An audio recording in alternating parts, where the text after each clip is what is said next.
Hamının anası da, başlı da, namusu da, gayreti de bu torpaktı. Bu torpaktan kim kalacak? Merdi meydana kalacak. Mekanın cennet, cennet olsun oğul. Qəbrin nurla, nurla dolsun oğul.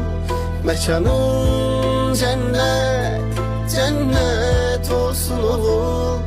Qəbrin nurla, nurla dolsun oğul. Bugün şehidim köçtü evimizden, itti gözümüzden, ama gitmir kalbimizden. Bugün yine vətən ağlayır, sen uyu şehidim.